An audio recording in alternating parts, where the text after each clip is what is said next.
Musa dengan mereka, diselubunginyalah mukanya. Tetapi apabila Musa masuk menghadap Tuhan untuk berbicara dengan dia, ditanyakannya langsung itu sampai dia keluar. Dan apabila dia keluar, dikatakannya kepada orang Israel apa yang dikatakan kepadanya. Apabila orang Israel melihat muka Musa, bahwa kulit muka Musa bercahaya, maka Musa menyelubungi mukanya kembali sampai ia masuk menghadap untuk berbicara dengan Tuhan. Demikian pembacaan firman kita. Amin.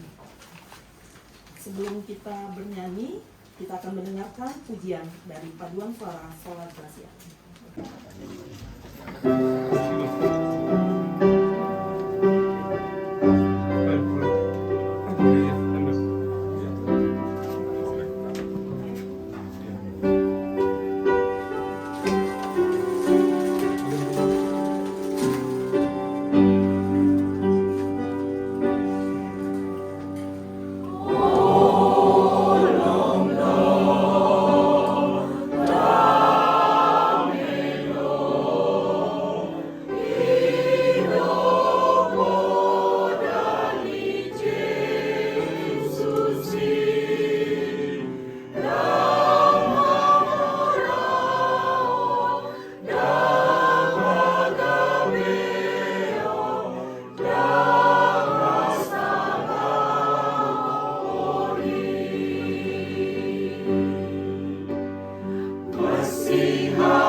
Kita akan mengangkat pujian dengan bernyanyi bersama dari pelengkap Kidung Jemaat 14 ayat 1.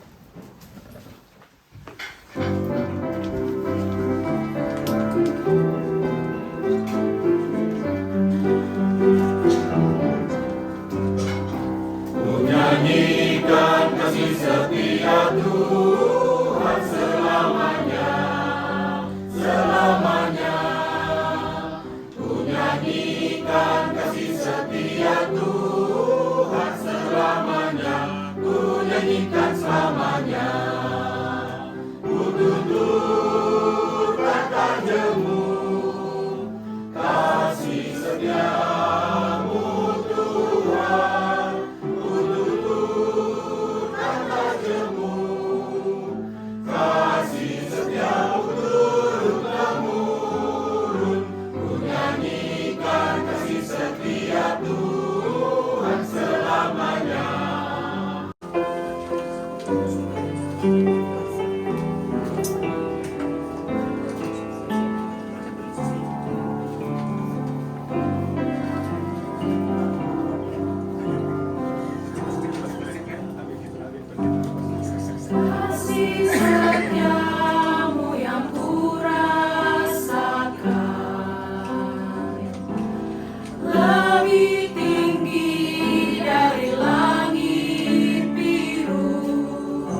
lebih dalam dari lautan.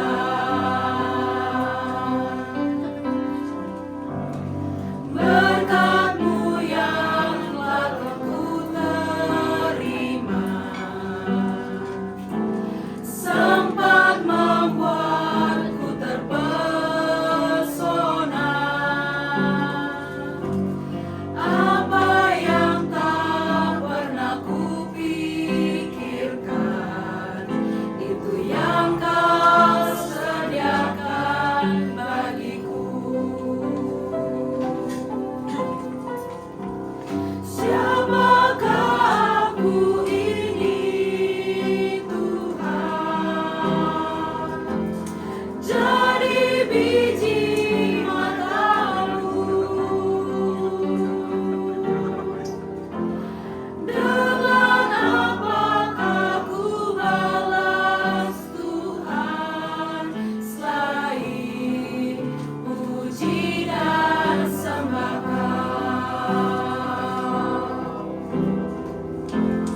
Siapakah aku ini, Tuhan?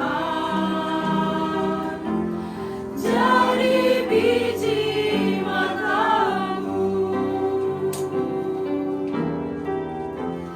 Dengan apakah ku balas Tuhan, selain puji dan sembah Kau?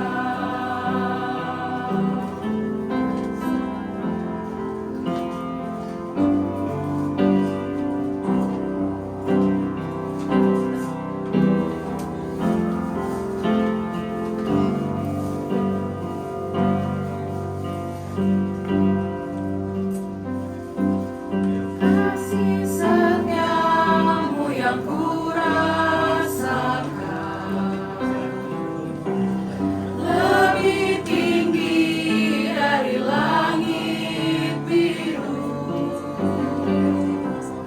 Kebaikan-Mu yang telah Kau nyatakan lebih dalam dari lautan. Siapakah aku ini, Tuhan? Jadi biji mata-Mu. Dengan apa aku balas Tuhan, selain puji dan sembah Kau? Siapakah aku ini, Tuhan? Jadi biji mata-Mu. Dengan apakah ku balas Tuhan, selain puji dan sembah Kau?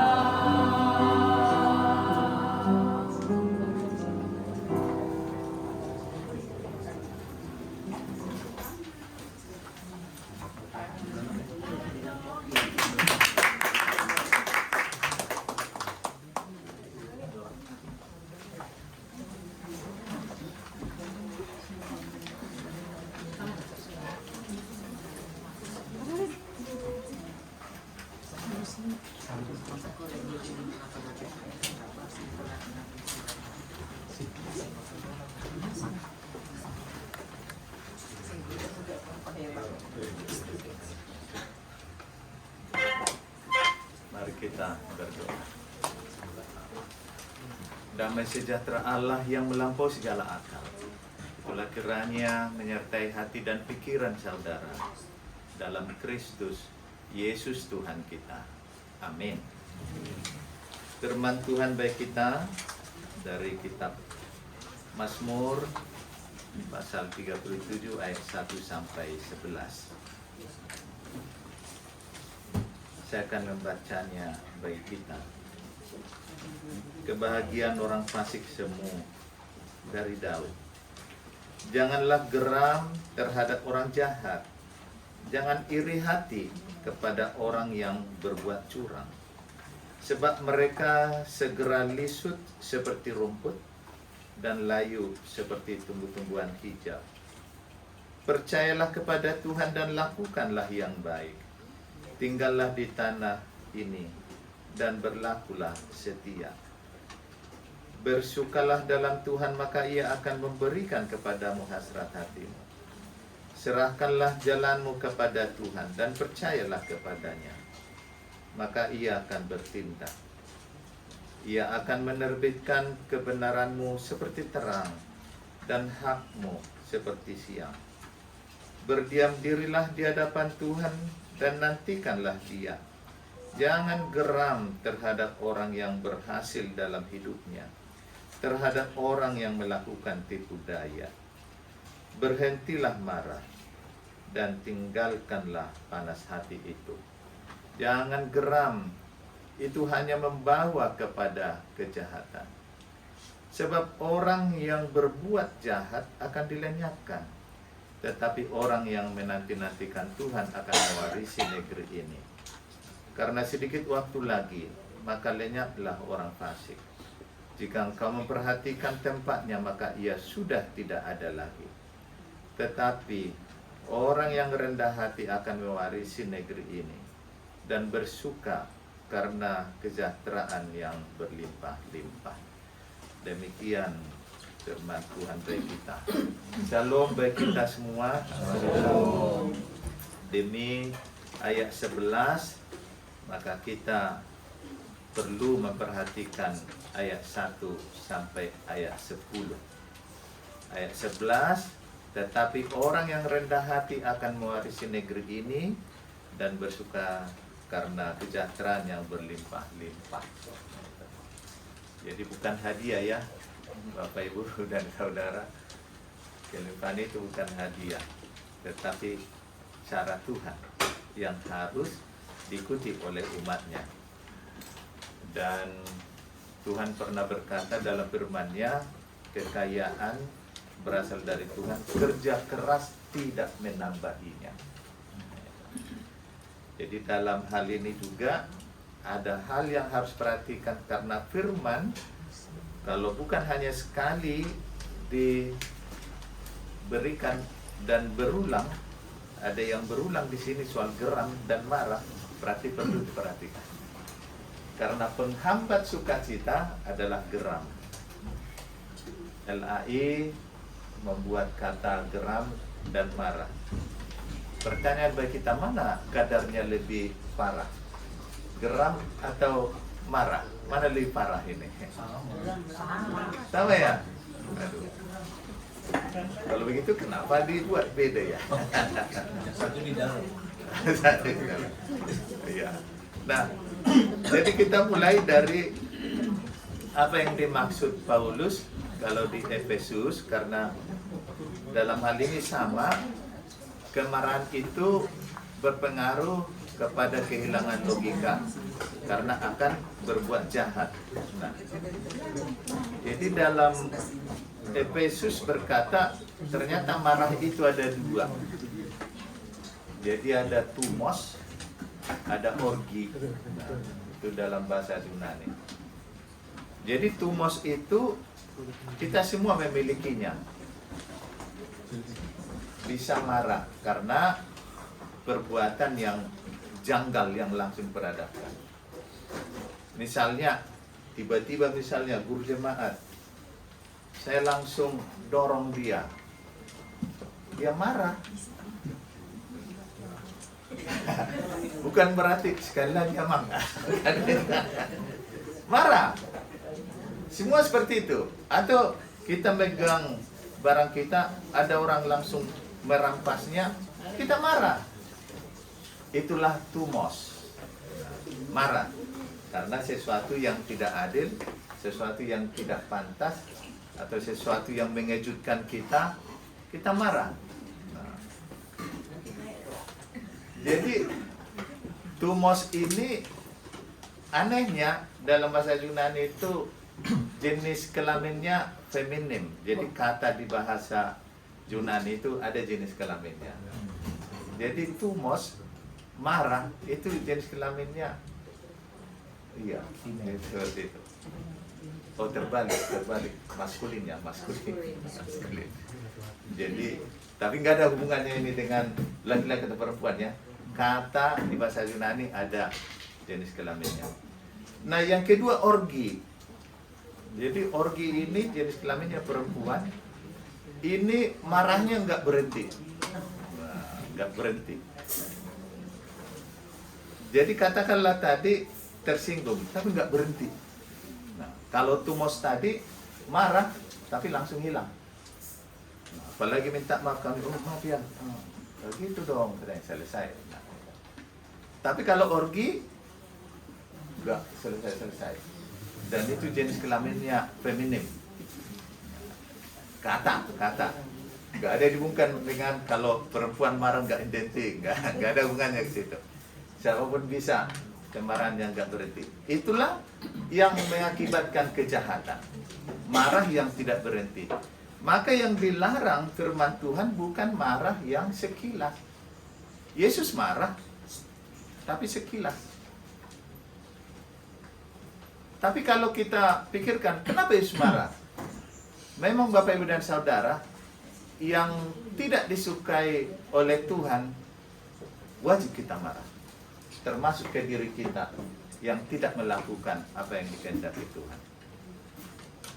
Sehingga kalau kita marah mungkin atas perilaku-perilaku kawan kita yang nyata-nyata melanggar firman Tuhan, itu dibenarkan dalam Alkitab. Tetapi kalau Tuhan masih sabar, kemarahan kita menjadi-jadi, itu dilarang oleh firman Tuhan. Misalnya dalam firman ini, ada orang jahat yang berhasil dari tipu daya.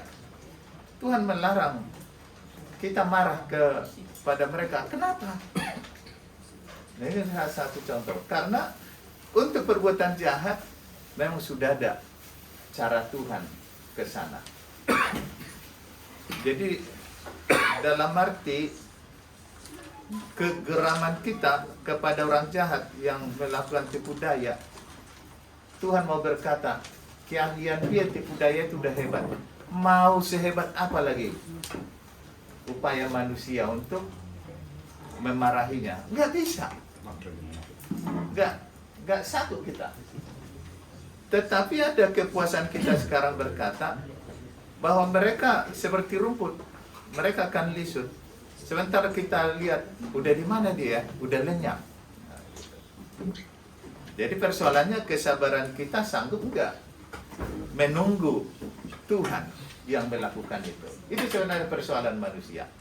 Kadang manusia tidak sabar menunggu Tuhan untuk bertindak, sehingga dia akan mau menjadi, katakanlah, Robin Hood, atau apalagi kisah-kisah yang perjuangan pribadi ya. Nah itu, seolah dia sangat hebat sekali. Tapi karena itu film hanya untuk memuaskan kegeraman kita ya. Sehingga film-film yang balas dendam itu kenapa kita sukai? Karena memang manusia suka untuk balas dendam.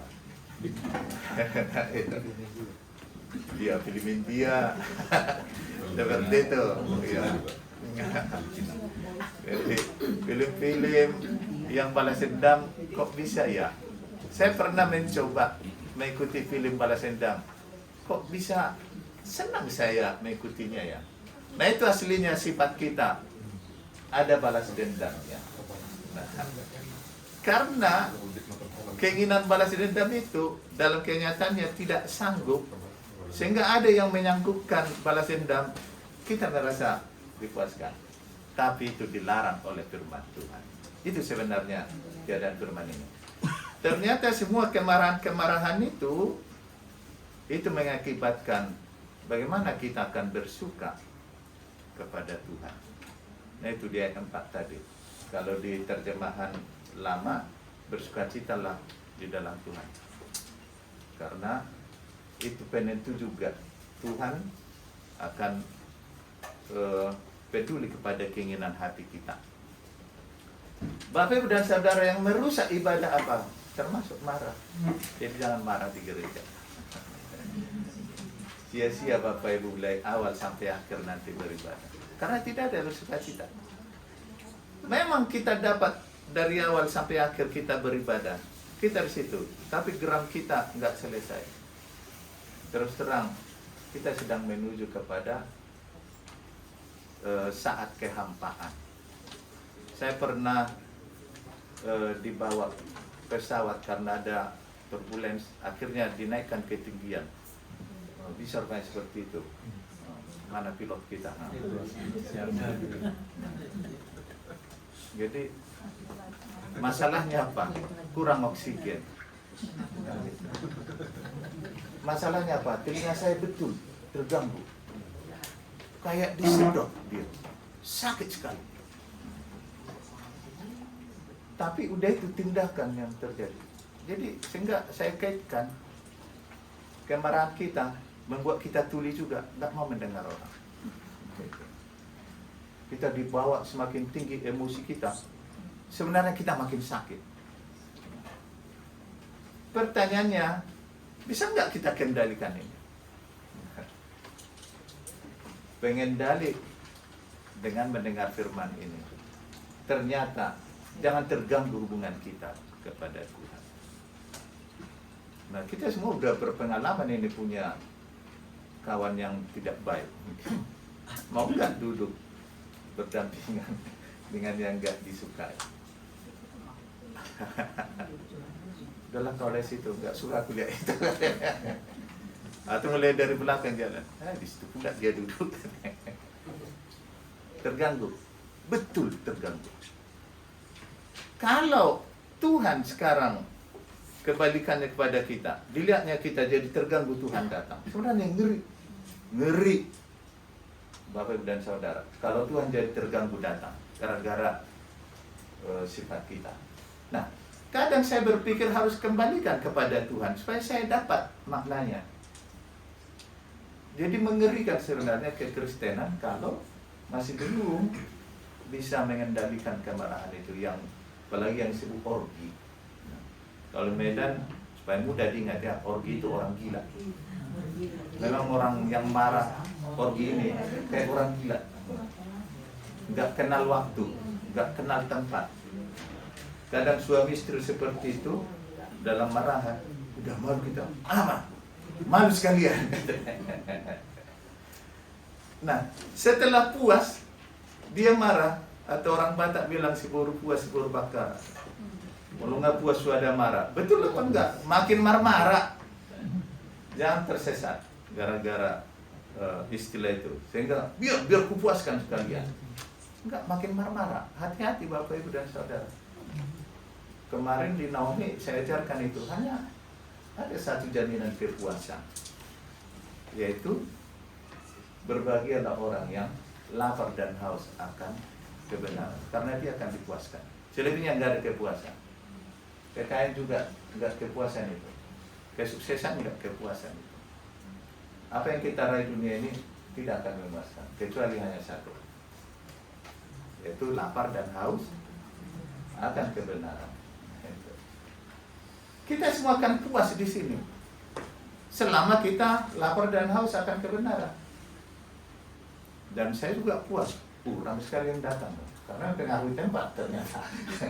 Jadi padat kita semua kan. Tapi sekalinya juga ramai seperti itu. Di mana 2 atau 3 orang itu ramai Bapak Ibu. Tapi kriteria 2 dan 3 orang itu memang betul-betul yang di dalam nama Yesus. Jangan pula lebih dari situ, nggak ada satupun dalam nama Yesus. Itu bukan ramai, sepi. Ada gereja yang mengalami kesepian, nggak ada 2-3 orang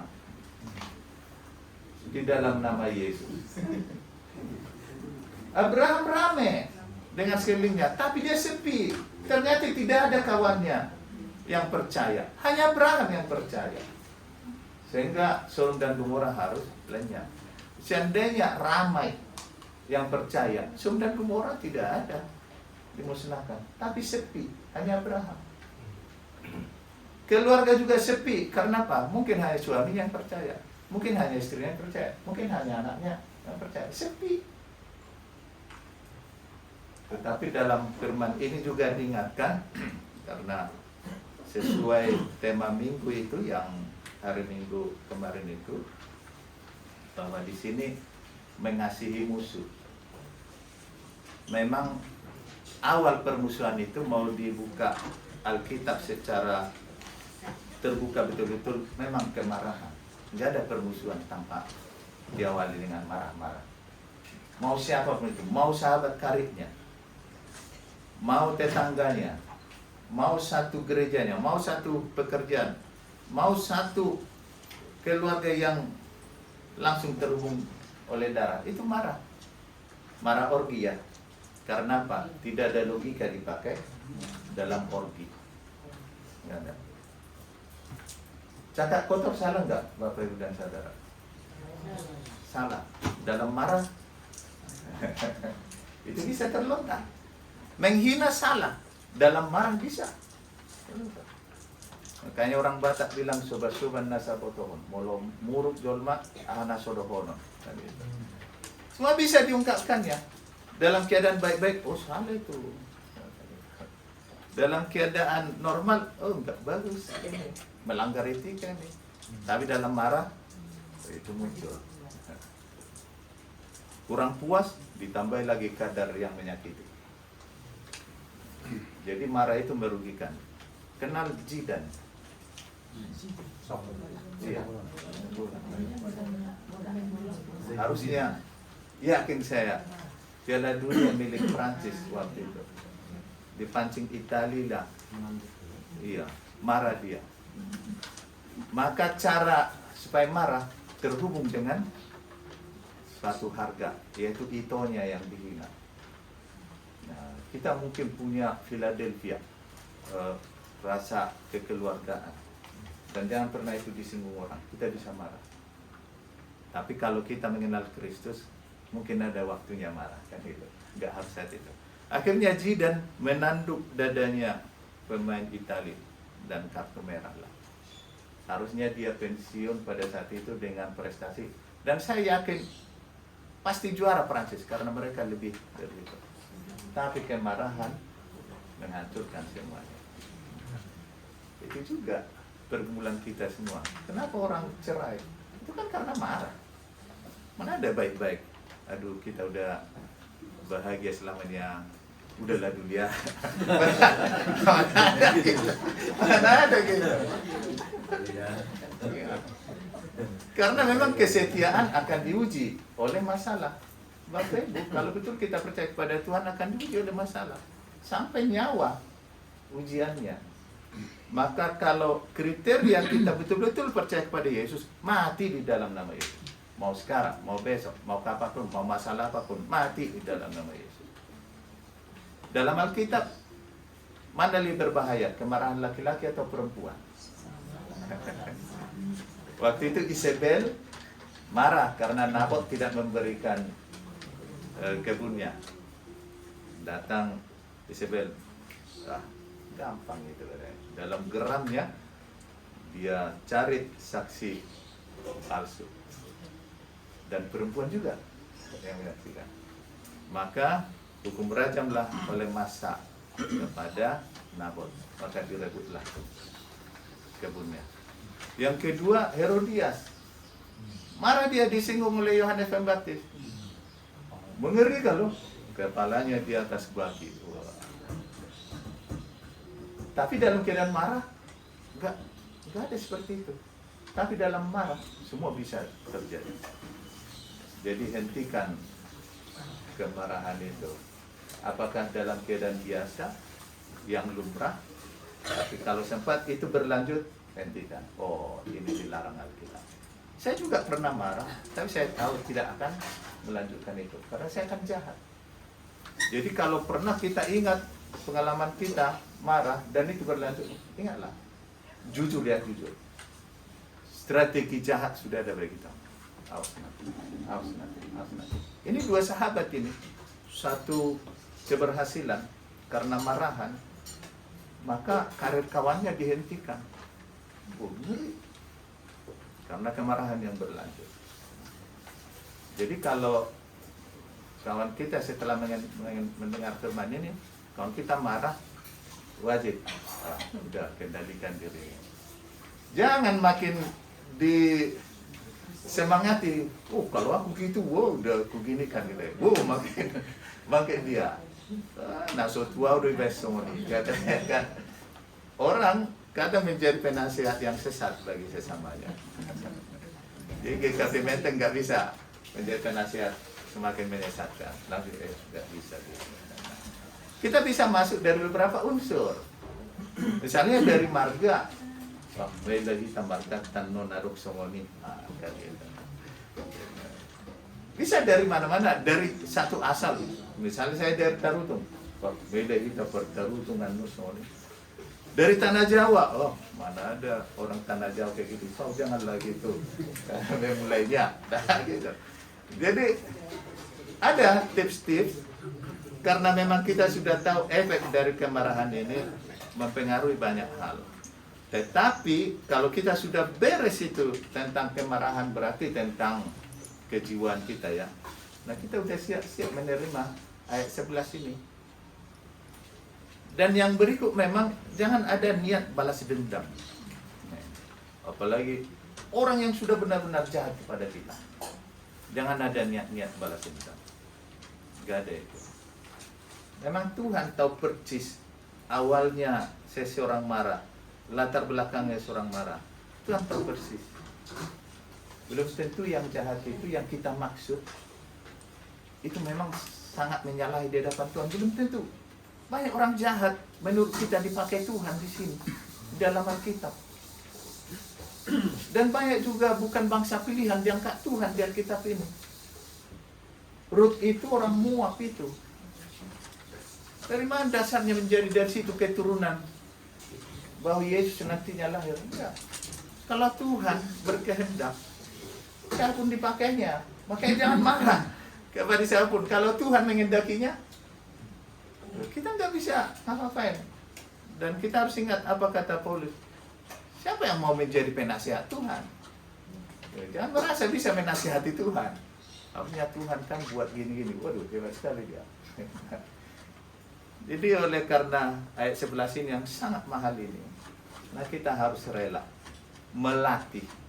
Enggak selamanya yang kita katakan itu sakit harus menjadi suatu penderitaan. Kadang kalau saya sakit, name seperti itu, menurut orang saya nggak rasakan, karena saya diam aja, karena menjerit pun nggak ada hasilnya. Sampai-sampai di IGD dulu dilupakan, ada orang menjerit-jerit, aku tenang-tenang aja. Nah, jadi yang sampingnya, enak kali bapak itu yang maunya dipindah kalau saya ke bapak itu nanti, ngeri kali kawan ini mikir. Nah itu, kadang kita keberatan kepada orang yang tenang-tenang. Tapi Bapak Ibu dan Saudara, saya yang tahu yang saya rasakan waktu itu. Bapak Ibu dan Saudara semua hanya Bapak Ibu dan Saudara yang tahu sakitnya sedalam mana. Tapi belum tentu diekspresikan. Karena apa? Belum tentu ekspresi kita menolong orang lain. Jangan-jangan makin sesat. Uring-uringan misalnya. Jangan-jangan kita makin panik. Tapi ketenangan itu akan membuat kepada kita suatu merasakan bagaimana jamahan Tuhan itu. Karena memang di Alkitab selalu itu dikatakan berkat Tuhan itu terjadi dalam ketenangan hidup. Tuhan tidak menolong dalam kepanikan kita yang tidak berarti. Lantas kepanikan itu akan terat pada Tuhan. Apakah Tuhan menolong saya? Dan itu menyakiti hati Tuhan. Jangan ragukan Tuhan. Sakit hati Tuhan. Sama seperti misalnya Amang Jadi sebagai tuan rumah. Kita ragukan pekerjaannya. Ngapain dia punya karut seperti itu? Masih ada orang lain. Sakit hati. Sakit hati Amang Jadi kalau kita ragukan. Jadi Tuhan juga seperti itu. Jangan ragukan Tuhan. Apakah cuma langsung hentikan lagi. Saya seperti itu. Apapun yang saya hadapi dunia ini, saya akan percaya kepadanya. Karena apa? Apakah melalui saya nanti masih banyak lagi orang percaya? Itu saja sebenarnya pergumulanku. Apakah masih ada orang percaya melalui aku? Banyak juga kaum-kaum gitu. Di depan umum dia seperti pahlawan, dihabisi semuanya, dilabraknya semua. Kayak orang tepuk tangan. Yang tepuk tangan itu siapa? Ya hanya yang terpuaskan emosinya. Tapi saya juga sering disalahkan. Kok Amang diam aja? Katanya. Tapi saya hanya berpikir, apakah masih ada orang percaya melalui perbuatan saya? Hanya itu aja sebenarnya pergumulan. Kalau terasa bagi saya, melalui saya jadi pergi orang dan tidak percaya kepada Tuhan, sebenarnya itulah persoalan hidup yang saya hadapi. Kalau ternyata gara-gara sikap saya orang jadi nggak percaya pada Tuhan, ini sebenarnya yang saya kendalikan terus. Tapi dari segi kemanusiaan kita sama semua, bisa berontak, kita sama semua, bisa membela diri, kita sama semua, bisa mengandalkan apapun. Tetapi hati-hati pertanyaannya, apakah orang akan menyangkal Yesus gara-gara kita? Ini yang paling luar biasa, hukuman yang daripada Tuhan. Nggak mungkin kita terima lagi ayat 11 ini.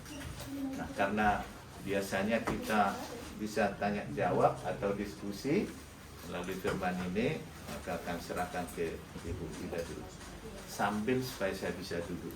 Kira-kira gitu. Ganti ya. Ya, terima kasih Amang untuk pembukaan firman-Nya. Kita ini dalam ruangan ini kita bisa berdiskusi, kita bisa bertanya, atau bisa merespon apa yang menjadi pertanyaan teman sebelum kita serahkan kepada pendeta. Jadi saya berikan waktu buat saudara-saudara yang mungkin ada yang mau ditanyakan kepada pendeta.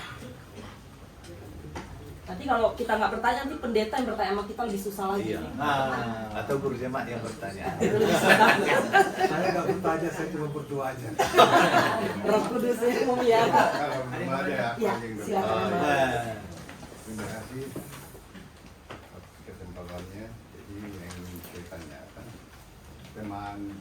temanya tadi kan kasihlah musuhmu ya. Tapi dari khotbah yang tadi nggak ada yang dikasih musuhnya. Itu yang di mana letak itunya, kontribusi atau hubungannya antara mengasihi musuh tadi dengan apa itu? Karena kalau kita kaitkan, ini yang sudah diringkas ini sebenarnya. Dan Galatia 5 ayat 2-23 ayat, hanya 2 ayat. Jadi dari ayat 1 sampai 28 itu ada diringkas jadi 2 ayat. Jadi makanya saya juga baru tadi malam ini. Nah, besok kita coba tian di rumah penutup menurut. Wah, oh ya, apa? Kalau saya cari apa ini? Apa? Itunya. Coba baca. Nah ini Galatia ini gitu. Saya baca semua. Di 11 itu hanya ada 6 buah roh. 9. Di 11 kan ayat kita 1 sampai 11 ya. Itu hanya 6. Yang lainnya belum ada, sampai 28 baru ada. Nah, 9 buah roh. Sebagai orang Kristen, pengikut Tuhan Yesus, inilah sebenarnya tugas kita atau kewajiban kita sebagai orang Kristen. Itu. Jadi di mana itunya tadi tema itu dengan saya kurang dapat tadi. Terima kasih.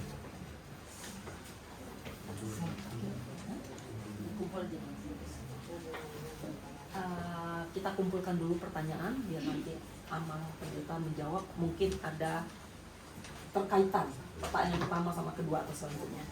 Mungkin masih ada yang mau bertanya?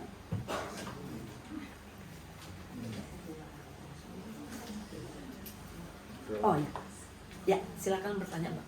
Pertanyaannya, apa yang dimaksud dengan haus kebenaran?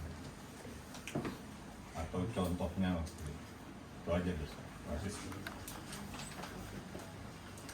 Baik, apa yang menjadi aus akan kebenarannya?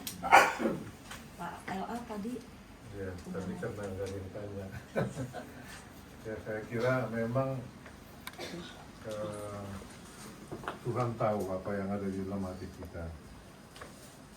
Antara kita menyatakan sesuatu yang benar, tetapi juga rasa bangga di dalam diri kita, atau kita menyatakan sesuatu yang benar, rasa berat dalam hati kita, Tuhan tahu. Kita berdiam diri karena kita takut, Tuhan tahu. Kita berdiam diri karena kita mengasihi orang, Tuhan tahu. Sehingga memang disinilah saya kira saya pernah membaca tulisan dari Eka Dharma Putra. Dia bilang begini, kalau kita mau menyatakan sesuatu, kemudian hati kita puas, katanya, hentikan, katanya. Tapi kalau kita mau menyatakan sesuatu, sebenarnya aduh nggak mau saya katakan ini, tapi harus kita katakan, kita bergumul, dia katakan teruskan. Jadi memang tidak mudah kalau semuanya berdiam diri, ya pembiaran. Jadi ini memang sesuatu yang saya kira Tuhanlah menuntun kita, terutama di dalam persekutuan. Saya kira kalau kita lihat nabi-nabi banyak yang sibahosa itu. Yeremia sibahosa, Yesaya sibahosa. Kenapa? Mereka berani, bahkan mereka di sini. Tetapi ada juga yang mengkritik. Nah ini saya kira mungkin Pak Pendeta melihat tipologi. Kadang-kadang ini ada orang dikasih sinyal, dia udah tahu. Tapi ada yang harus diklakson, nah gitu yang mungkin kadang-kadang repot. Ya misalnya terlambat kita rapat nih. Kalau guru jemaat melihat aja begini, misalnya ada yang tahu itu ya. Tapi ada yang begitu datang dia udah terlambat, nggak merasa salah juga. Gimana cara negurnya? Terima kasih. mungkin Aman ini udah ada 3 pertanyaan, mungkin bisa Aman kamu. Nah, memang ada 3 dari Amang Sinaga tadi, ya di mana korelasinya itu. Memang Alkitab mau mengangkat suatu sumber permusuhan itu sebenarnya, yaitu dari amarah sumbernya. Sehingga bagaimana hubungannya dengan mengasihi musuh? Nah, Alkitab mau berkata dari nats yang hari Minggu kemarin itu, ternyata kriteria mengasihi musuh yang pertama itu kiranya jangan ada musuh. Karena dalam suatu permusuhan yang terjadi, memang baik kita, ya gimana itu mengasihi musuh ya? Mengasihi saudara aja pun masih dalam pertanyaan besar. Ternyata Tuhan mau berkata mengasihi musuh, ya kita mulai dari janganlah mau menjadi musuh. Dan janganlah mau bermusuhan. Dan kita berkata ternyata sumber permusuhan itu ada dari kemarahan. Berarti kalau kita meredakan kemarahan itu yang berlanjut terus, nah, dengan cara tidak akan terjadi permusuhan, sudah masuk dalam kriteria mengasihi musuh. Jadi mungkin kalau lompatannya mengasihi musuh, oh banyak lini musuh kita ini, gimana mengasihinya? Kan itu. Dan berdoalah kepada mereka yang mengutuki, ya bagaimana ini? Nah, jadi kalau memang tidak ada permusuhan atau kita tidak menjadi musuh, ternyata orang lain sudah merasa bermusuhan. Nah, firman Tuhan tidak berat kita melakukan, minta doa juga. Karena memang kita tidak merasa bermusuhan. Tapi ternyata orang lain itu, dia sudah menjadi musuh dan dia nyatakan, kan kita nggak berat untuk memberi senyum atau minta doa, doakan apian. Nah, kita nggak berat. Tapi kalau jadi kita sumbernya, kita memang sudah menyatakan, aku bermusuh dengan itu. Bisa nggak kita melakukan itu? Tolong doakan apian. Mustahil. Nah, jadi seperti itu mengasihi musuh yang bermasalah. Dari kita yang menjadi jaminannya. Nah, kalau kita yang menyatakan kita musuh, nah, itu nggak bisa kita lakukan.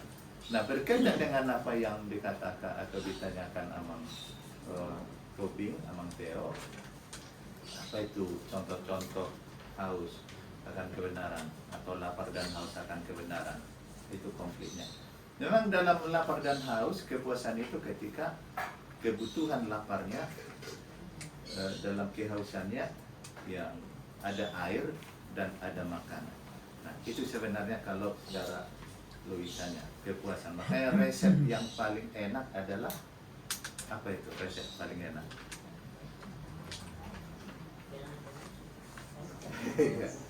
Apa itu rasa atau resep yang paling enak apa? Apa katanya? Memang bumbu atau resep yang paling enak adalah rasa lapar. Ya, kalau kita kenyang, mau resepnya yang luar biasa itu, ya itu bisa saja kita enggan kan itu. Apakah itu selera atau hobi kita? Kalau memang kita udah kenyang, ya mungkin ya enggak seperti rasa lapar lah ya, yang langsung. Nah, apalagi lapar dan haus dan itu makanan yang sangat favorit kita, gua nggak tahu kepuasan juga. Itu secara logika. Nah, sekarang kebenaran itu adalah menjadi pemenuhan lapar dan haus, apa yang kita butuhkan, yang sesungguhnya adalah kebenaran itu. Kebenaran itu adalah Yesus. Yesus itu adalah memberikan banyak ajaran-ajaran dan perintahnya dan apa kehendaknya. Memang lapar dan haus itu pingin kebutuhannya terpenuhi karena mengikuti apa yang diinginkan oleh Yesus.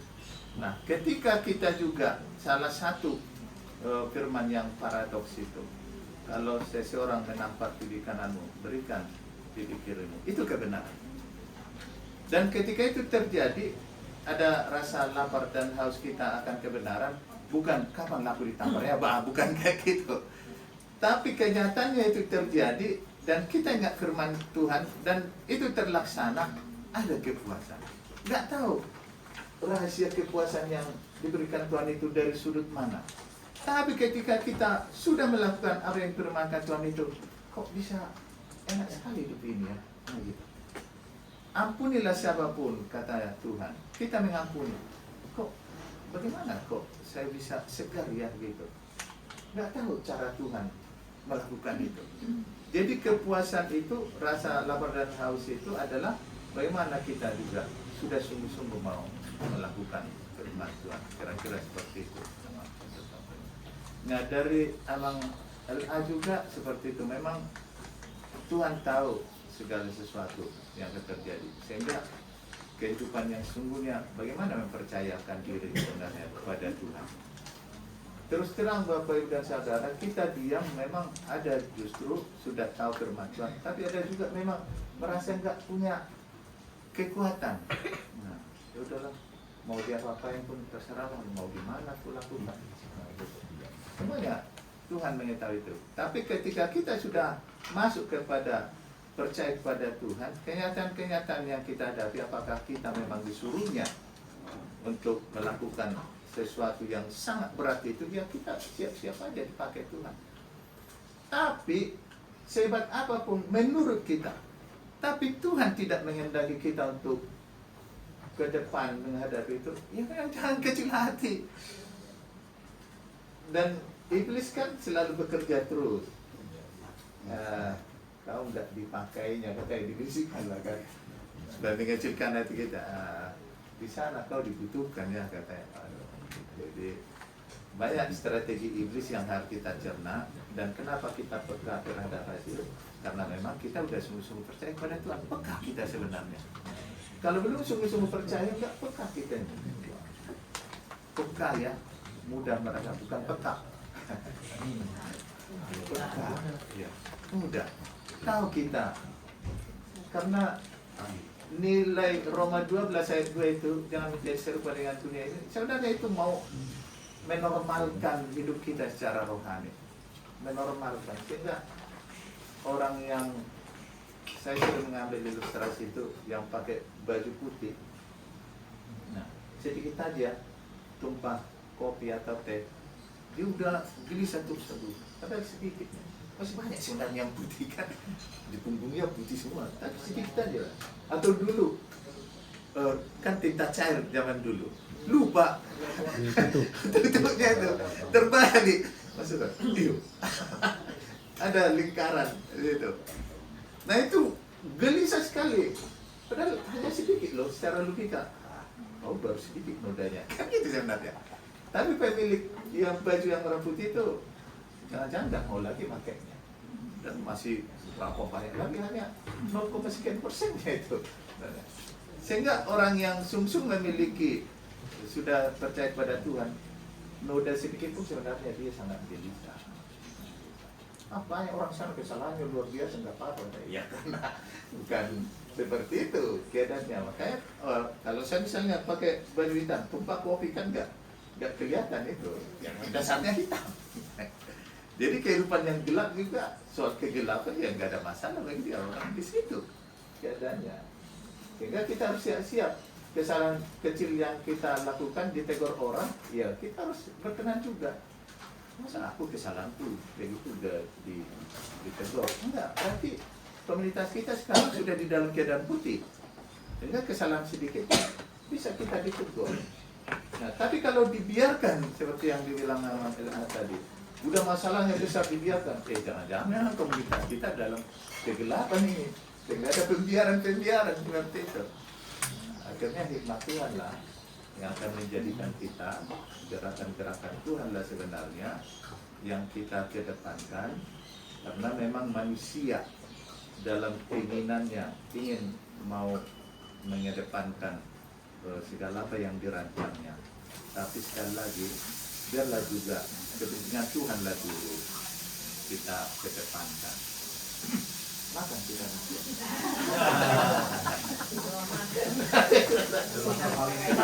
Nah, kalau ada lagi. Aduh, Amang udah ngomong makanan. Oke, ini tadi, ini tadi ada 3 orang yang bertanya, itu semua bapak-bapak. Ibu-ibu dulu. Jadi kami mau mendengarkan pertanyaan dari ibu-ibu dulu ya, Amang ya. Saya juga daftar lah. Saya kan agak keibu-ibuan. Aku nih. Admitted ya. Semangat. Ada orang mau nanya ya, silakan Kak. Saya mau tanya Amang, bagaimana kita menimbulkan atau membuat damai sejahtera dalam diri kita ketika kita tahu ada orang melakukan kesalahan dan kita sudah menegur secara pribadi, tapi seiring berjalannya waktu, bahkan ketika kita ketemu dengan dia seperti nggak pernah merasa bersalah, atau bahkan dia merasa bahwa dia nggak pernah melakukan kesalahan itu gitu ya, dan bahkan dia ngelihat ke saya juga seperti ya udah lu diem aja, udah tahu kayak gitu. Jadi saya jujur saja sudah menegur secara pribadi dan dalam teguran saya, tapi saya tidak damai sejahtera karena dia terlihatnya di umum dia seperti tidak ada kesalahan apa-apa, walaupun kesalahan dia itu sangat dalam. Saya tidak mau menghakimi dia depan orang karena menurut saya itu bukan tugas saya, bukan bagian saya. Tapi saya sudah menegur dia secara pribadi dan rinci apa yang saya tegur ke dia dengan jelas. Tapi dia sepertinya ya tenggangkan ringan itu, dan melihat saya seperti ya diam aja kayak gitu. Jadi saya jujur aja nggak memiliki damai sejahtera karena saya tahu dia melakukan kesalahan, tapi dia sepertinya nggak ada penyesalan atau seperti nggak ada merasa bahwa dia bersalah dan merasa bahwa itu hal yang biasa dan nggak banyak yang tahu, jadi saya bebas seperti itu. Tadi itu jadi yang mau bertanya itu jadi Jadi tadi ada yang nanya soal kebenaran ya. Nah ini kita harus hati-hati banget ngomong kebenaran ya. Saya mau nanya, apakah zaman itu nipu nggak zaman? Ada nggak tikungan zaman sebenarnya? Ya saya tahu zaman itu ya, waktu itu linear, garis lurus, berlari cepat. Ya, dari jarak dari matahari satu ke galaksi lain aja mungkin miliaran tahun cahaya ya, cepat. Cuman kan kita yang suka bikin apa? Bukan cuma tikungan, kita bikin kayak spiral, mungkin ulang tahun gitu kan, kayak spiral seolah-olah kita. Tapi sebenarnya tuh garis tuh lurus, nggak ada ampun, cepat berlari. Pernah ada seorang ahli ilmu pengetahuan bernama Copernicus dihukum mati oleh gereja itu. Bukan dihukum, ya nggak sampai mati lah kalau nggak salah. Dihukum lah. Karena apa dia bilang? Gereja waktu itu bilang bumi lah pusat galaksi ini. Tapi dia bilang matahari. Ya jadi yang mau saya bilang, ya tadi ada yang nanya soal kebenaran ya. Ini kita, yang benar itu apa sih? Siapa sih? Ya ini bisa berubah kok setiap zaman. Sejarah juga bisa berubah kok, tergantung siapa yang berkuasa. Ya itu udah terjadi lah sepanjang sejarah muka bumi ini ya. Kita nggak usah terlalu kagetan gitu ya. Yang benar itu adalah Yohanes, yang berbunyi di Yohanes 14 ayat 6. Nggak ada yang lain. Akulah jalan, kebenaran, dan hidup. Ya. Itu. Jadi kita, intisarinya gereja itu apa sebenarnya? Ya mimbar itu dibuat untuk apa sebenarnya di gereja? Bawa orang kepada Yesus. Melakukan yang baik, oke, semua orang itu, orang nggak beragama pun, orang ateis pun mengakui kita harus baik. Orang yang jemaah matahari lebih tahu antri daripada orang yang rajin beribadah setiap minggu atau yang melakukan sholat 5 kali sehari. Ya, itu realita. Orang yang nggak beragama pun kadang-kadang lebih takut korupsi daripada yang rajin berdoa atau rajin ke gereja. Itu realita. Jadi kekristenan bukan agama saja ya, bukan agama saja. Tapi relasi manusia yang dipulihkan dengan raja di atas segala raja, ya, pencipta langit dan bumi, pencipta alam semesta beserta segala isinya. Itu yang kita bawa sesama kita kepada Yesus untuk percaya, menerima Dia sebagai Tuhan dan Juru Selamat. Kalau nggak itu binasa, ya. Jadi jangan kaget ya, ada yang setiap hari ke gereja. Mungkin kita nggak ketemu nanti di surga ya, karena memang ada Yesus di hatinya. Bukan Yesus di hatinya, mungkin egonya. Mungkin masih egonya yang berkata di hati dia. Dia belum menurunkan egonya, menaikkan Tuhan, Tuhan, aku menerima Engkau sebagai Tuhan dan Juru Selamat, aku tidak bisa selamat tanpa Engkau. Ya, jadi kalau ada yang tanya siapa kebenaran itu, apa kebenaran itu, hanya ada dalam Tuhan Yesus Kristus, nggak ada yang lain. Ya, nggak ada. Kebenaran itu semua bisa direkayasa di muka bumi ini. Ya, bisa juga itu putusan pengadilan itu irah-irahnya itu surgawi banget, ya, rohani banget, berdasarkan ketuhanan yang Maha Esa itu di awalnya selalu. Tapi masih bisa juga dilakukan sirkus kan, terjadi kan itu kan. Nah jadi itu saya bilang tadi, kalau soal ukuran-ukuran dunia ini semua relatif bisa dibilang ya. Tapi kebenaran sejati hanya ada dalam Tuhan Yesus. Dan tugas kita lah, tugas gereja lah membawa ini kepada sekelilingnya ya. Kalau kita muter-muter di dalam terus, berantem terus kita. Ya, kita harus bergerak keluar. Ladang sudah menguning, penuai masih kurang. Nah, itu yang kita lakukan, tugas kita di muka bumi. Demikian kita selesai. Terima kasih Ito. Kayaknya besok-besok kita bisa berkhotbah. Iya. Kita undang Ito ya. Kita undang Ito ya. Setahun Ya. sekali lah. Baik, terima kasih Ito. Ya, Jadi seperti ada di Roma 12 ayat 19.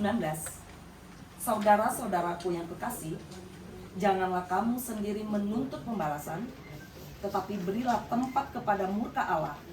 Sebab ada tertulis, pembalasan itu adalah hakku, akulah yang akan menuntut pembalasan, firman Tuhan. Mungkin bentar ya Pak ya. Kami kadang-kadang perempuan ini seperti itu Amang. Mungkin kami karena terlalu banyak berbicara ya. Jadi kami paling gampang melontarkan kata-kata yang bisa menyakiti sesama kami. Bahkan pasangan hidup, anak-anak, atau yang kita anggap yang mengerti akan firman gitu loh. Jadi ada orang yang berpikir seperti itu. Udah, daripada ribut, gua menghindar aja dari elu. Itu sering saya. Apakah itu benar Amang cara seperti itu? Menghindari orang yang suka buat konflik supaya tidak terjadi konflik yang lebih dalam. Itu pertanyaan dari saya Amang.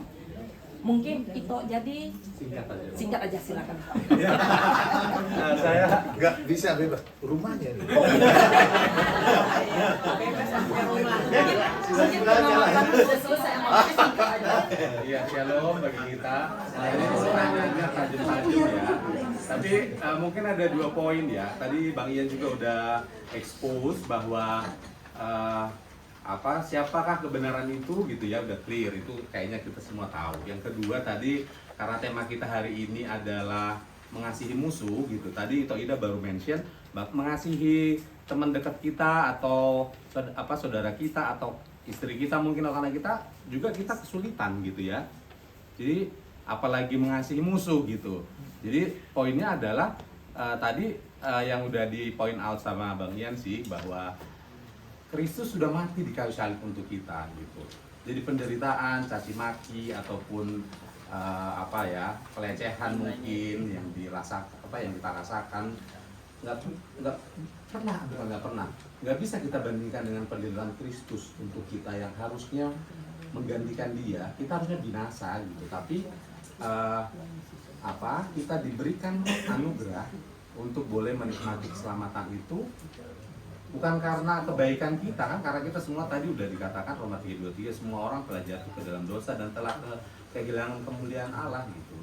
Namun karena anugerahnya dalam Kristus, jadi mungkin nggak terlalu relate ya gitu. Apa yang kami alami dengan anak kami Adet gitu, dan juga penderitaan mungkin dari kita semua, nggak bisa kita bandingkan dengan penderitaan Kristus gitu. Karena Allah tidak menyayangkan anaknya gitu untuk bisa menjadi jalan pendamaian bagi kita gitu. Jadi mungkin kalau kita pun mungkin dihina, dicaci maki, ya mungkin tadi praktikalnya gimana ya, susah juga gitu. Kayak kita Ida menghindar ya mungkin salah satu strategi, itu kan masalah strategi ya.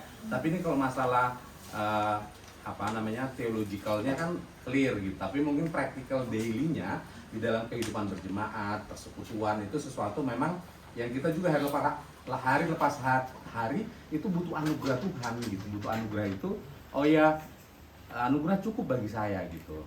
Anugerah Tuhan cukup bagi saya untuk mengampuni, untuk bisa kemudian mungkin tidak membalas, mungkin tidak melakukan hal yang sudah dilakukan terhadap saya gitu, terhadap kita.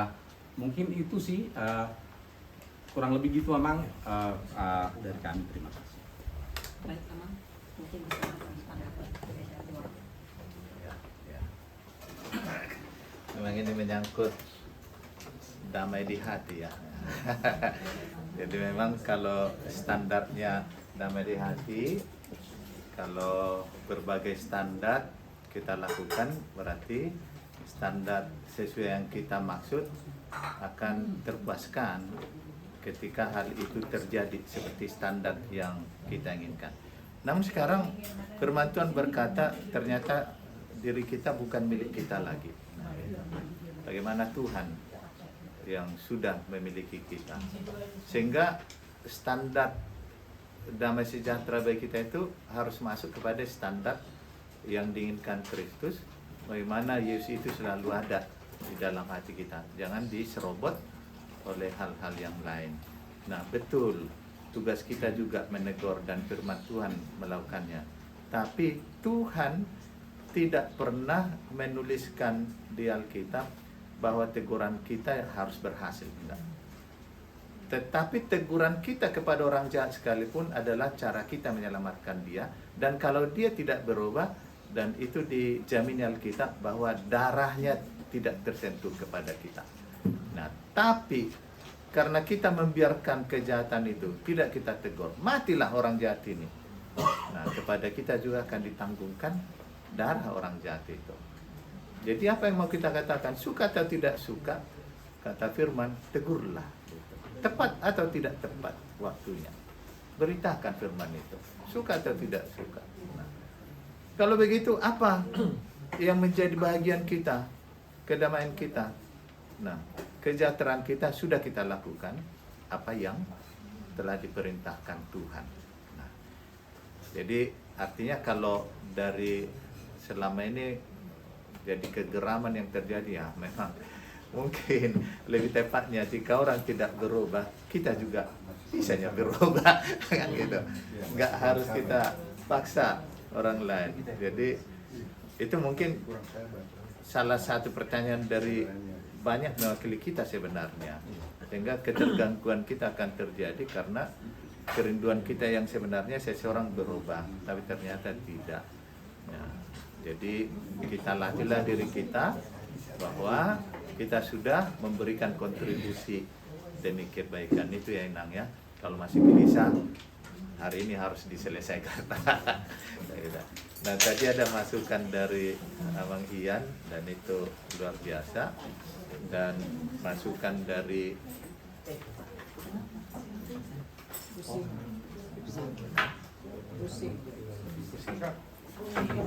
oh ya.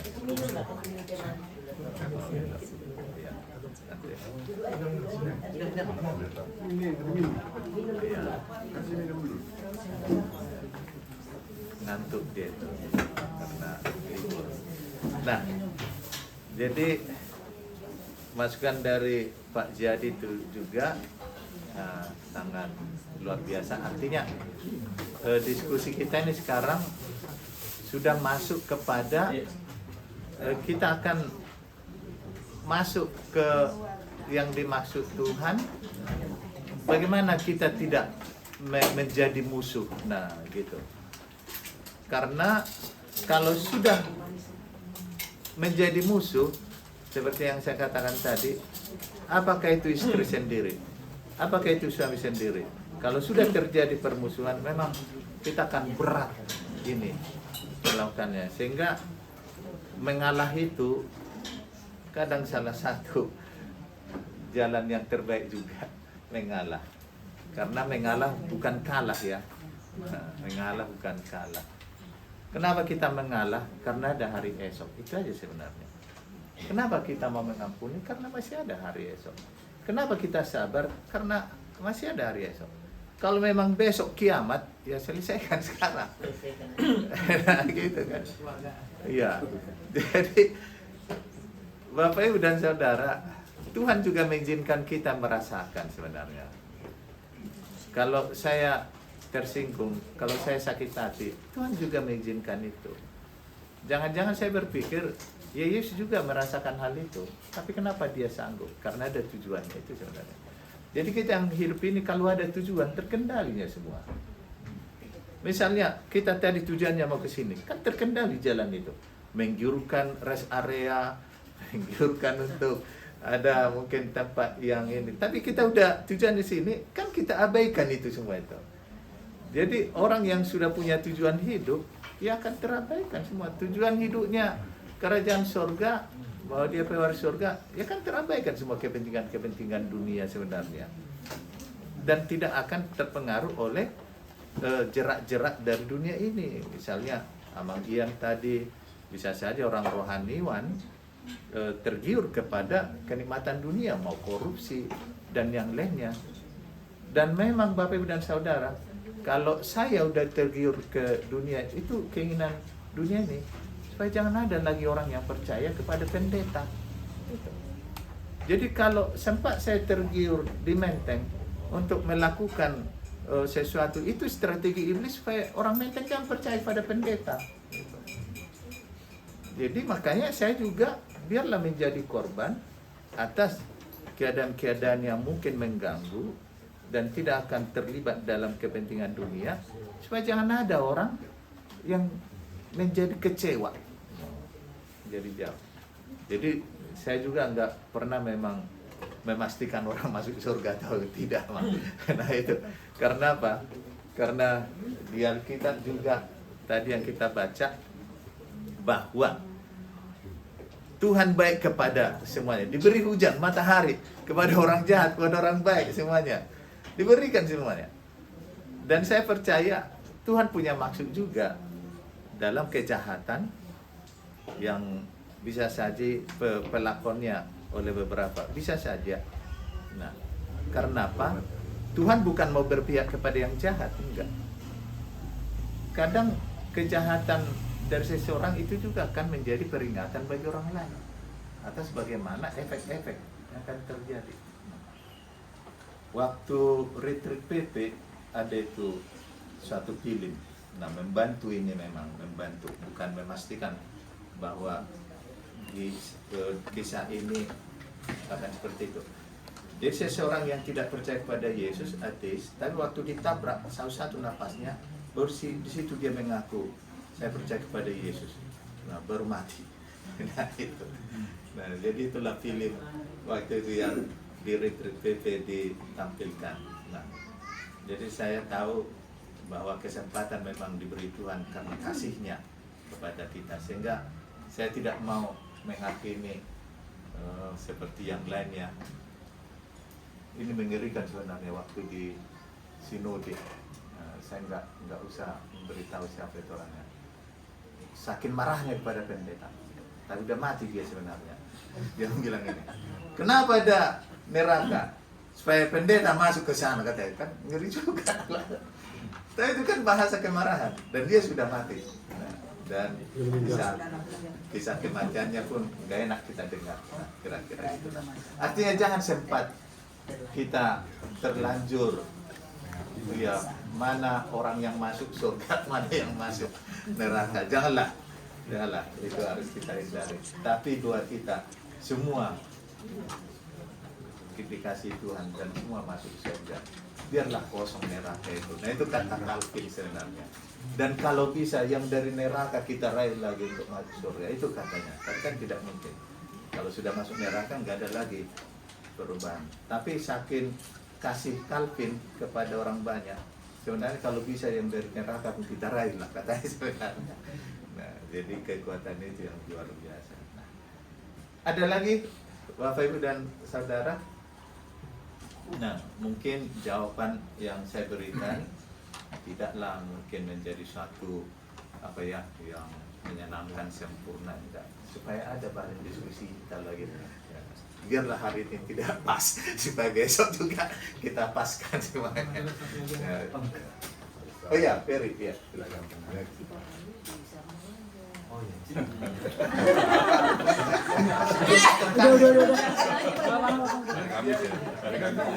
Iya, bertanya.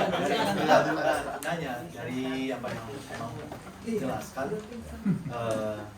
saya mendapat insight bahwa nggak ada yang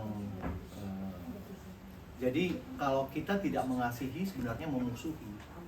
Jadi nggak ada yang tengah-tengah, seolah diam-diam aku mengasihi gitu. Kalau kita tidak mengasihi, itu artinya memang kita memusuhi orang itu juga. Hah? Iya. Hah? Gimana? Iya. Nah, kalau ini duduk lah ya karena dekat. Iya. Iya. Memang ya jangan terlalu frontal kayak gitulah. Karena hari esok kan masih ada. Mungkin waktu ini kita diam, bukan berarti sudah memulai permusuhan. Atau mungkin hari ini kita merangkul, bukan berarti jaminan kedamaian. Orang-orang pejabat itu salaman itu, tapi setelah itu selesai lah. Nah, jadi nggak bisa ditampilkan di publik itu pimpinan-pimpinan negara itu membuat sesuatu perlawanan, enggak. Bahkan Korea Selatan, Korea Utara pun berpedukan mereka, tapi bersikat kawan. Nah, tapi itulah permainan dunia. Cuman yang mau kita hindari, ya janganlah karena kita diam, oh mereka udah musuh gitu. Atau kalau kita proaktif, oh mereka udah berdamai. Nah, sama seperti tadi. Oh ya, Saya kira saya misalnya dekat sama Pak Pendeta, ada kehangatan. Tapi ada orang yang jahat sama saya, misalnya musuh. Mungkin kita tidak akan mungkin bisa bersikap hangat sama. Tapi kita tidak membenci dia gitu. Jadi mungkin tidak berarti sama semua orang. Kedekatan-kedekatan emosional itu tidak harus sama lah dengan semua orang. Saya kira ada kasih macam-macam. Jadi saya baca juga sedikit mengenai mengasihi ini. Ini yang perjuangan. Nah, nggak mungkin kita diinjak kaki kita terus kita baik-baik apa. Tapi minimal kita nggak membalas dan berusaha ini. Jadi tidak berarti damai lagi. Itulah. Jadi tidak sama secara emosional hangatnya kita dapat paham. itulah ya, oke, pasti ya. Baik. Baik, mengingat jamnya juga, kita mengakhiri diskusi kita ini. Yang saya ambil, selama kita masih hidup, ada kesempatan hidup, belajarlah kita berproses untuk bisa mengasihi musuh kita. Terima kasih Amang, mungkin bisa ditutup. Jadi firman yang kita dengarkan kiranya menang dalam diri kita karena kita telah menerimanya. Begitu juga pada Mang Jadi di sini firman Tuhan telah sampai di rumah kita, berarti kemarahan itu sudah bisalah dikelola dengan baik. Atau Inang Bu Raja Gugup marah-marahnya terus sama Jadi nih. Jangan tanya aku, tanya dia aja. Oh, iya. Jadi udah paham kan nih maksudnya. Nah itu jadi kepada Inang Bu Raja Gugup juga firman ini sudah sampai menjadi pengelola apa yang dimintakan Tuhan sekarang. Memang bisa marah, tetapi yang dihindari adalah marah yang berkelanjutan. Itu juga unik ya, karena di zaman ini seperti itu bisa saja generasi kalian ini keinginan kepentingan kalian juga harus dinomorsatukan. Memang seperti itu zaman ini. Nah, sehingga keinginan kebebasan itu ternyata harus tersendali juga oleh firman Tuhan. Nah, jadi hormat kepada orang tua itu memang sesuatu yang dia tergeserkan, tapi baik-baiknya aku lihat ini si Lagi jemput adiknya. oh lagi jemput ya, sama adik juga kiranya tidak ada yang dikhawatirkan di situ karena semua tergantung pada Tuhan dan Tuhan sudah memilih sama Jadi dan Inang di sini menjadi orang tua Abed yang dimana firman Tuhan juga berkata kalau terjadi sesuatu mungkin yang kurang berkenan di hati kita, tapi Tuhan membicarakan kerajaan Allah mau hadir melalui peristiwa itu di umat kita ini. Jadi apa yang sudah dicoba ditempuh itu semua demi Abed tidak akan sia-sia ya kata Amang dan Iman. Semua akan di dalam keinginan Tuhan. Kalau kita memikirkan lebih baik, Tuhan lebih dari situ juga kita memikirkan terbaik. Demikian firman Tuhan, mari kita berdoa. Allah Bapa Surgawi, kami bersyukur firman-Mu telah sampai kepada kami dan kami akan masuk kepada damai sejahtera, kelimpahan daripada Tuhan. Tetapi Tuhan mengajarkan kami untuk dalam proses menerima berkat Tuhan yang melimpah itu adalah dengan terhindar dari kemarahan-kemarahan yang berkelanjutan, bahkan geram, bahkan kepada orang-orang yang jahat pun Tuhan menghindarkan itu dari hidup kami, karena Tuhan yang lebih layak juga untuk memberi pembalasan. Dan kiranya sedalam apa kami mampu menerima firman Tuhan, tapi kami percaya karya Roh Kudus Tuhanlah yang menyempurnakan setiap upaya kami juga untuk menerima dan memahami firman-Mu. Dalam saat ini juga kami bersuka cita boleh bertemu dengan keluarga menjadi di sini. Keluarga ini kami temui juga di dalam kesehatan sukacita, teristimewa kebahagiaan mereka menyambut kami atas ibadah ini juga. Dan kiranya menjadi Inang Boraja Wulu di sini bagi orang tua yang terberkati, mereka sanggup atas firman Tuhan mengelola keluarganya dengan baik. Dan kiranya persekutuan keluarga ini Tuhan pelihara sehingga sangat terhindar dari kepentingan-kepentingan duniawi. Terlebih menjadi juga dipercayakan di negara ini untuk suatu tanggung jawab yang lebih dari sebelumnya. Kami bangga atas hal itu, tapi sekaligus kami sungguh-sungguh menyerahkan dia ke tangan Tuhan, sehingga hidupnya secara rohani akan mengedepankan setiap tugas pekerjaannya. Hal-hal yang menggiurkan mungkin yang sedang disediakan oleh dunia ini, kiranya karena kuasa Tuhan, sungguh segala strategi dari dunia ini dapat dia patahkan karena kesetiaannya kepada Tuhan. Itu juga anak-anaknya di sini, baik Unik, Joy dan juga Abed. Dan biarlah anak-anak ini juga Tuhan berikan hati yang selalu taat kepada orang tua, khususnya hati yang takut akan Tuhan dalam pergumulan kami bersama. Dan juga keluarga tempat ini, anak kami Abed, dan kami tahu Tuhan lebih mengetahui segala sesuatu. Dan jikalau Tuhan juga mengizinkan keadaan anak kami seperti itu, dan kami tahu rencana Tuhan ada bagi keluarga ini, dan ketika kami juga bergumul apa yang akan menjadi hal yang terbaik kepada anak kami Abed, tetapi lebih dari situ Tuhan juga lebih sempurna untuk menjadikan Abed ke masa depannya, dan kami menyerahkan hal itu ke tangan Tuhan. Dan biarlah di dalam kesabaran mereka, di dalam sukacita mereka atas anak-anak yang Tuhan berikan, tidak pernah berkurang atas pergumulan apapun.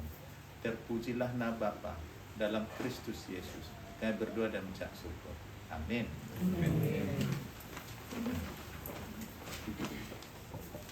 Sebelum kita memasuki doa syafaat, kita akan bernyanyi dari pelengkap Kidung Jemaat 179 ayat 1.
Segala puji, hormat, dan syukur Tuhan, karena kami naikkan kehadiran yang kudus, karena hanya Allah yang layak dipuji.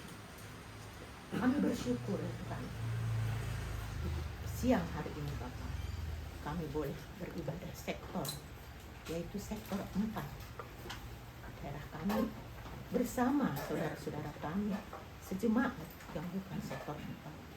Terima kasih ya Tuhan atas kehadiran kami semua di tempat ini untuk Bapak melaksanakan ibadah persekutuan kami, terutama yang pertama untuk kami di sektor 4 pada tahun 2025 ini. Terima kasih Tuhan atas kehadiran kami semuanya. Terima kasih ya Tuhan. Bapa di surga, di siang hari ini juga kami bersyukur dan berterima kasih telah mendengarkan firman yang disampaikan oleh hamba-Mu, pendeta kami, pendeta Amang Sihotang. Terima kasih Tuhan atas firman-Mu itu.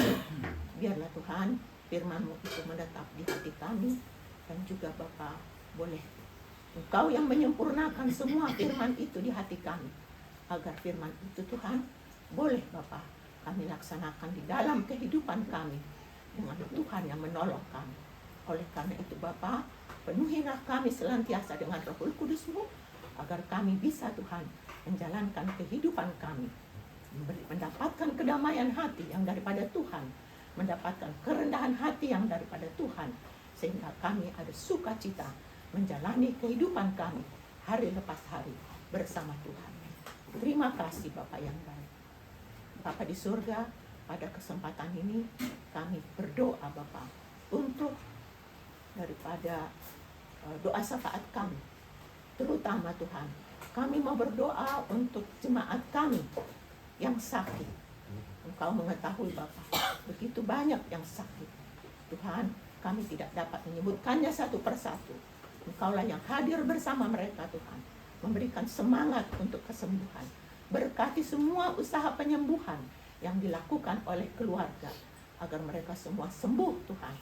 Dengan pertolongan Tuhan, berkati Bapa mereka. Khususnya kami mau berdoa Bapa untuk anak kami, Abednego Manurung, di keluarga ini Bapa. Oh Tuhan, kami tahu Bapa, sudah begitu banyak usaha yang dilakukan oleh keluarga. Bapa yang baik, tapi Engkaulah tabib yang paling agung. Engkaulah yang menyempurnakan semuanya Tuhan, agar anak kami semakin sempurna kesembuhannya ya Bapa. Tolong Bapa yang baik, berkati keluarga yang senantiasa menopang dengan penuh kasih sayang ya Bapa. Berkati Tuhan doa-doa kami semua, terutama doa-doa keluarga, agar anak kami Abednego agar sempurna kesembuhannya ya Bapa. Kasihanilah Tuhan.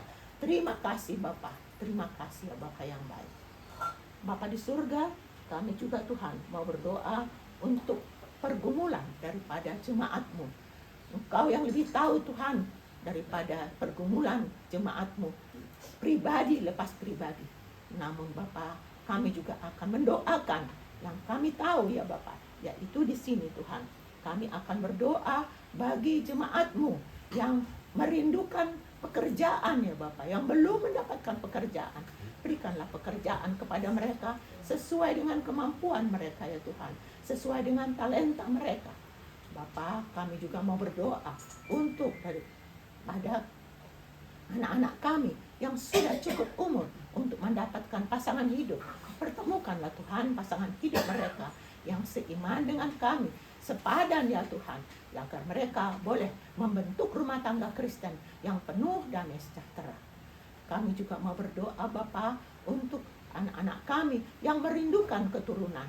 Engkaulah yang mempertemukan keluarga Bapa, keluarga lepas keluarga, pribadi lepas pribadi, menjadi satu keluarga. Engkau jugalah Tuhan yang menyempurnakan mereka untuk mendapatkan keturunan yang daripada Tuhan.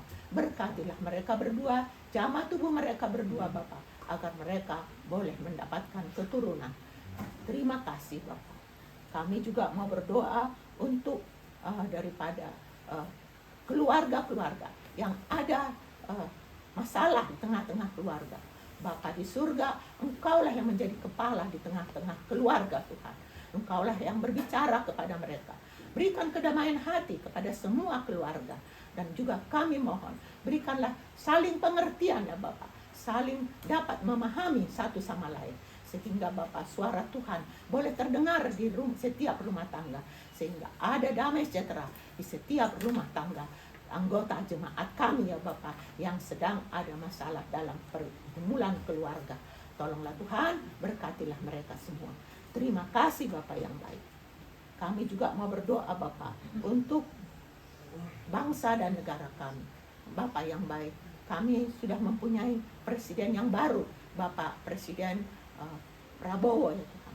Berkatilah Bapak Pak Presiden kami dengan Pak Gibran sebagai pimpinan di negara kami. Bapak, Engkaulah yang menaruhkan Roh Kudus-Mu Bapak kepada mereka, agar mereka boleh mengambil keputusan-keputusan yang terbaik untuk negara kami. Engkau mengetahui Tuhan betapa sulit negara kami saat ini Bapak.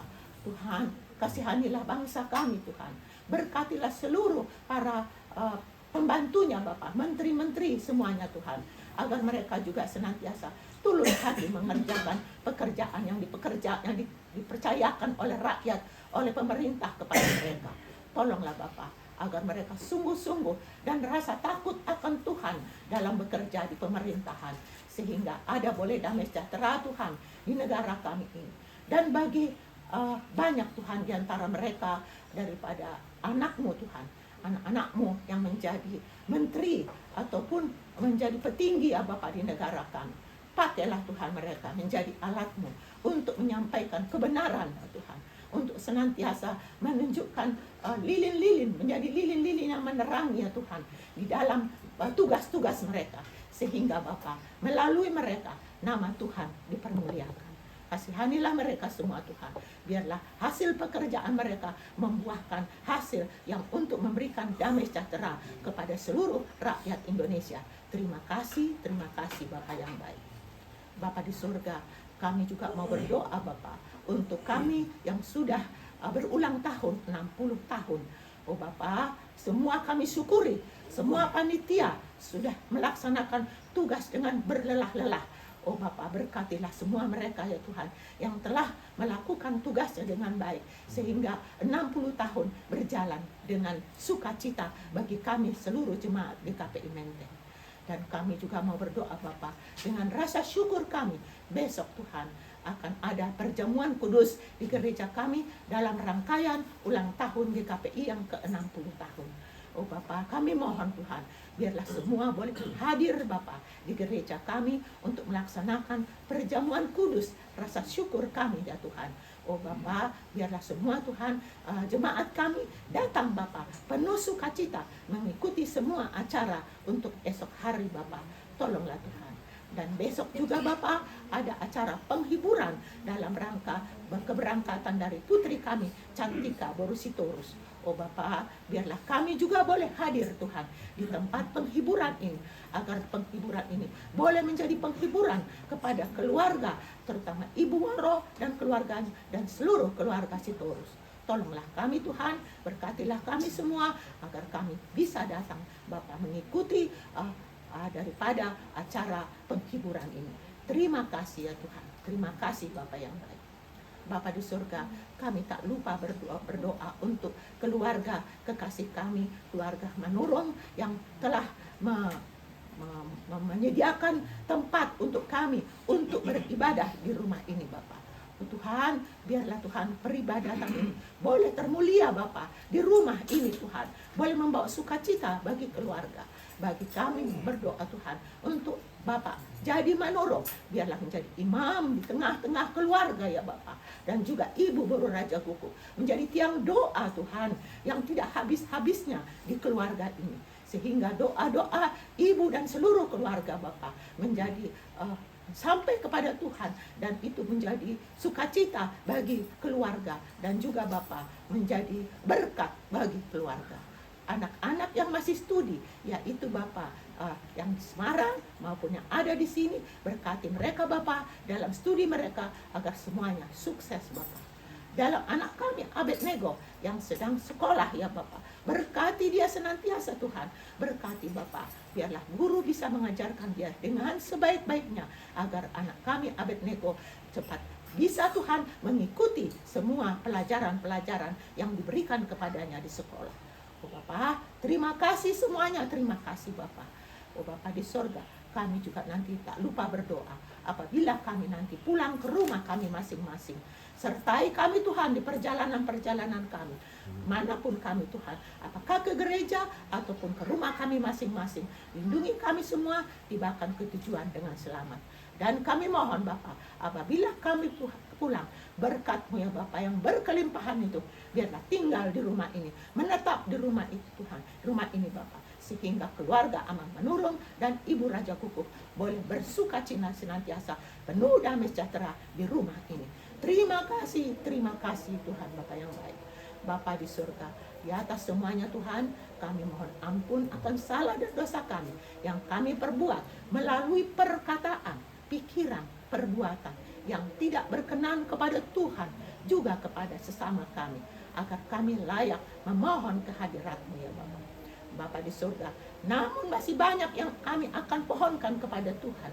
Kami syukurkan, tapi kami tidak dapat menuturkannya satu persatu. Engkau tahu lubuk hati kami yang terdalam. Engkau tahu kerinduan kami, doa-doa kami, harapan kami. Biarlah Roh Kudus-Mu mengungkapkan apa yang tak terucapkan oleh kami, agar layak di hadirat-Mu ya Tuhan. Ampuni salah dan dosa kami, agar kami layak menjadi anak-anak Tuhan. Sempurnakanlah Tuhan doa yang tidak sempurna ini, yang kami naikkan hanya melalui anak-Mu, Tuhan Yesus Kristus, Juru Selamat dan Penebus dosa kami. Amin.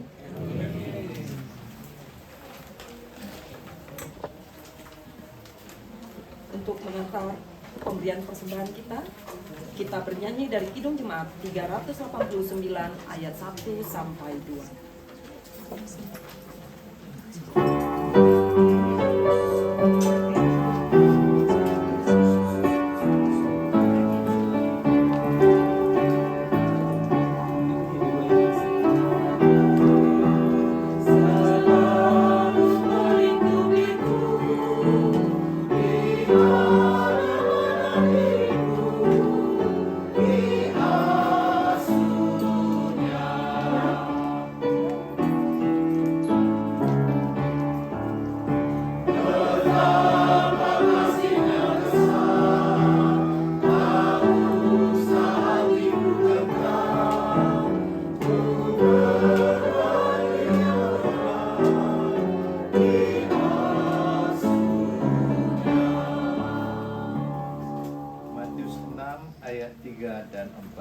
Namun jika engkau bersedekah, janganlah ketahui tangan kirimu apa yang diperbuat tangan kananmu.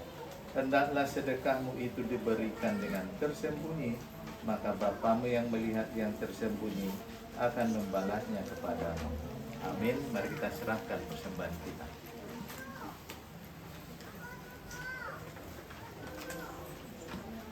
Sini aja dulu ya.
Kita berdoa. Ya Allah Bapa kami yang ada di surga, kami mengaku dengan setulus hati Engkaulah sumber segala berkat dan karunia dalam hidup kami. Di sini kami mempersembahkan kurban syukur kami kepadamu. Terimalah persembahan umatmu dan berkatilah menjadi alat kesaksian, persekutuan dan pelayanan jemaatmu ini. Jadikanlah hidup kami persembahan yang berkenan kepadamu, dan pakailah hidup kami untuk turut menghadirkan tanda-tanda kerajaanmu, kasih, keadilan, damai sejahtera dan sukacita. Bukalah hati kami oleh Roh Kudus-Mu, agar kami senantiasa mengucapkan syukur kepadamu. Di dalam nama Yesus Kristus Tuhan kami. Amin.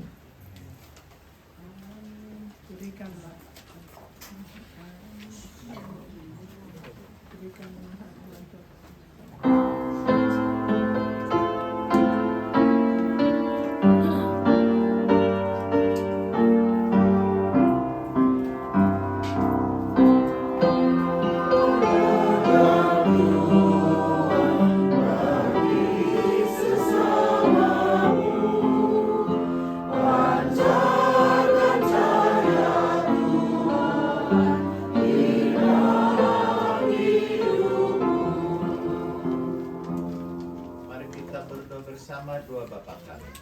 Bapa kami di surga, dikuduskanlah namamu, datanglah kerajaanmu, jadilah kehendakmu di bumi seperti di surga. Berikanlah kami pada hari ini makanan kami yang secukupnya, dan ampunilah kami akan kesalahan kami, seperti kami juga mengampuni orang yang bersalah kepada kami. Dan janganlah bawa kami dalam pencobaan, tetapi lepaskanlah kami daripada yang jahat. Dan Engkau yang punya kerajaan dan kuasa dan kemuliaan sampai selama-lamanya. Amin. Anugerah dari Tuhan kita Yesus Kristus, kasih setia dari Allah Bapa, dan persekutuan Roh Kudus menyertai saudara sekalian. Amin. Amin.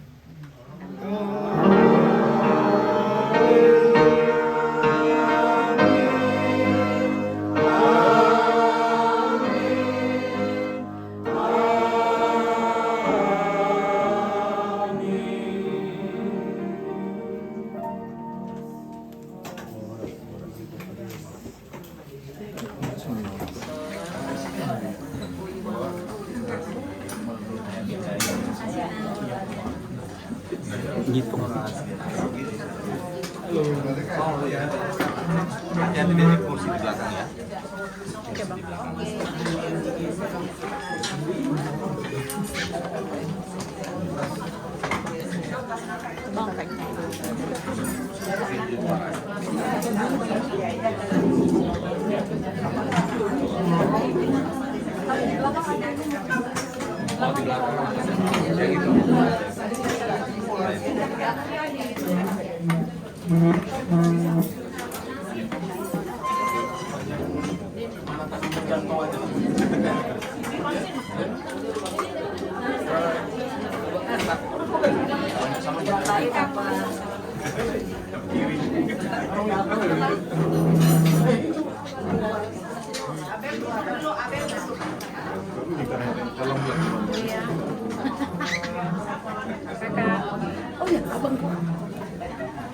Jauh kan kita merantau ke sini. Kalau di Medan dibilang week round itu, week round. Week round. Sektor round.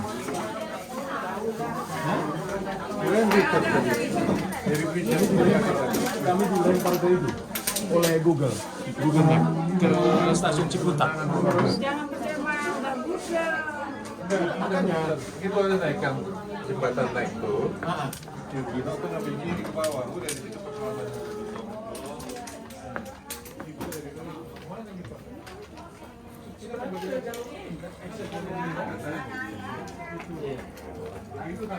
Dilempar ke stasiun Ciputat. percaya kan belum beberapa kali. Minggu pertama terus diganti PA tergantung situasi dan kondisi. Udah di rumah lu aja dan udah berisik.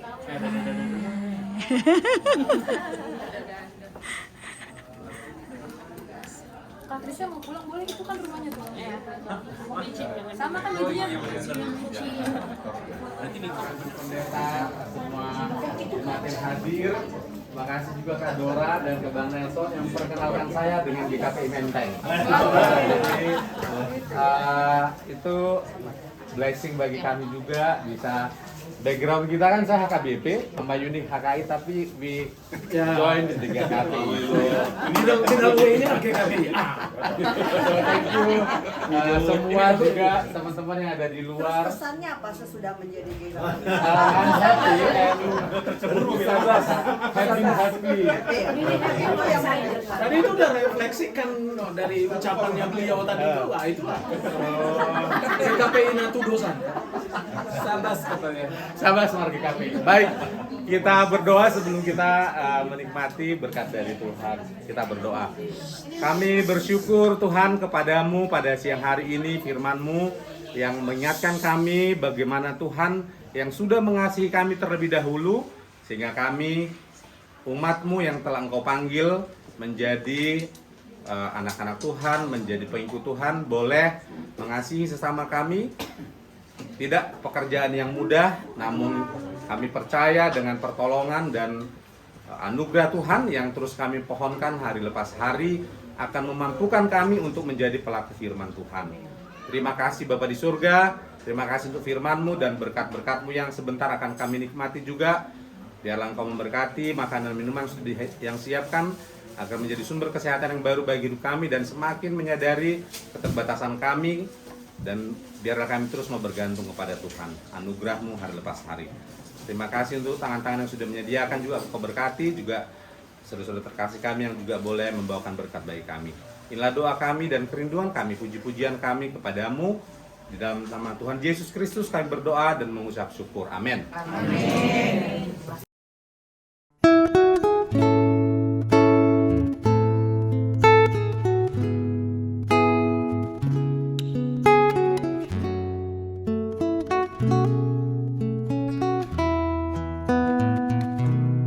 Andaikan aku lakukan yang luhur mulia,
menjadi